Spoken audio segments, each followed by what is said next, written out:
Medina সনদ কথাটা প্রায়ই শোনা যায় আমাদের সমাজে। আমরা অনেকেই কি মুসলিম কি সেকুলার মদিনা সনদকে কোট করি এবং আমাদের নিজেদের মতের পক্ষে সাফাই গাই। আজকের পর্বে কথা বলবো মদিনা সনদের ইম্প্যাক্ট কি ছিল সেইটা নিয়ে। তার আগে একটু ছোট্ট করে বলে নিই মদিনা সনদটা কি। যখন রাসূল সাল্লাল্লাহু আলাইহি সাল্লাম মক্কা থেকে মদিনা হিজরত করে চলে গেলেন, তিনি দেখলেন মদিনার সমাজ ব্যবস্থাটা অনেক ডাইভার্স একটা সমাজ ব্যবস্থা ছিল। মক্কায় যেমন কেবলমাত্র একটাই মাত্র জাতিসত্তার মানুষ ছিল, মদিনায় কিন্তু তা ছিল না। এখানে ইহুদিরা ছিল, এখানে মুনাফিকরা ছিল, এখানে বেদুইনরা ছিল এবং একই সাথে এখানে মুসলিমরাও ছিল।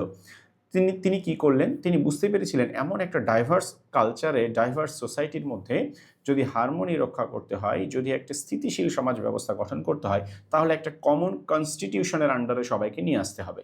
কারণ সবাই নিজের মন মতো চললে তো আসলে সমাজে স্থিতিশীলতা থাকবে না।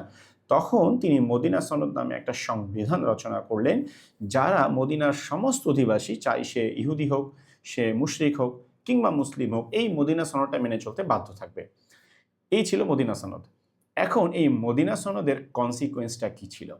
মদিনা সনদের মাধ্যমে প্রথমবারের মতো আরবরা, বিশেষভাবে যদি বলি মদিনার মানুষেরা, তারা গোত্রভিত্তিক সমাজ ব্যবস্থা থেকে বের হয়ে উম্মাহ ভিত্তিক সমাজ ব্যবস্থায় চলে আসলো।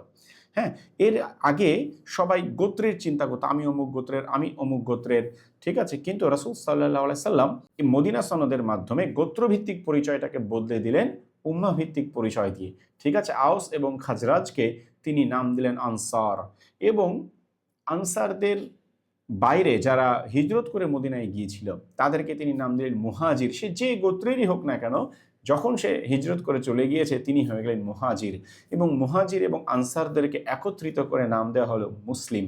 এটাই হচ্ছে উম্মাহ কনসেপ্ট, যে আপনি যে গোত্রের হন না কেন, যেই অঞ্চলের মানুষ হন না কেন, আপনি যেই হন না কেন, যখনই আপনি ইসলাম গ্রহণ করেছেন আপনি এই উম্মার, এই মুসলিম উম্মার সদস্য।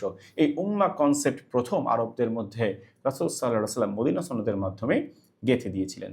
এছাড়াও মদিনা সনদের মাধ্যমে যদিও মুসলিম এবং অমুসলিমদের দায়িত্বের পৃথক সীমারেখা নির্ধারিত হয়েছিল, আলাদা আলাদা প্রত্যেকে নিজস্ব অধিকার নিশ্চিত করা হয়েছিল, কিন্তু রাসূল সাল্লাল্লাহু আলাইহি ওয়াসাল্লাম মুসলিমদেরকে নির্দেশ দিলেন প্রত্যেকটা ক্ষেত্রে ইহুদিদের থেকে, অমুসলিমদের থেকে, মুশরিকদের থেকে আলাদা করতে।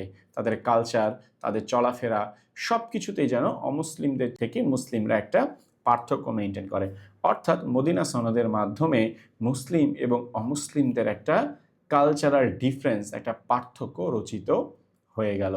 তৃতীয় বিষয়টা হচ্ছে মদিনা সনদের মাধ্যমে মদিনার অর্থনৈতিক, রাজনৈতিক, ধর্মীয়, সামাজিক, পারিবারিক, ফৌজদারি সমস্ত ধরনের ক্ষমতা একচ্ছত্রভাবে লাভ করলেন রাসূল সাল্লাল্লাহু আলাইহি সাল্লাম। মদিনার মানুষের সমস্ত ধরনের বিচার আচার থেকে শুরু করে সকল সিদ্ধান্ত দেওয়ার একচ্ছত্র ক্ষমতা পেলেন রাসূল সাল্লাল্লাহু আলাইহি সাল্লাম। এবং চতুর্থ কনসিকুয়েন্সটা ছিল মদিনা সনদের মাধ্যমে মুশরিক, কাফের এবং তাবৎ সেকুলার গোষ্ঠীর কাছে এই সংবাদটা পৌঁছে গেল যে মুসলিমরা এখন কোনো বিচ্ছিন্ন জনগোষ্ঠী না, বরং মুসলিমদের রয়েছে একটা নিজস্ব রাষ্ট্রচিন্তা এবং নিজস্ব রাজনৈতিক দর্শন।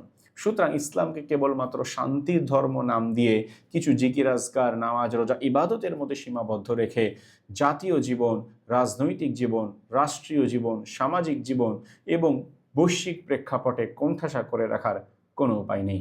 প্রিয় দর্শক, চিন্তা করুন তো, আমরা যারা এখন মদিনা সনদের নাম কথায় কথায় নেই এবং মদিনা সনদকে কোট করি, আমরা কি মদিনা সনদের এই বাস্তবতা মেনে নিতে প্রস্তুত?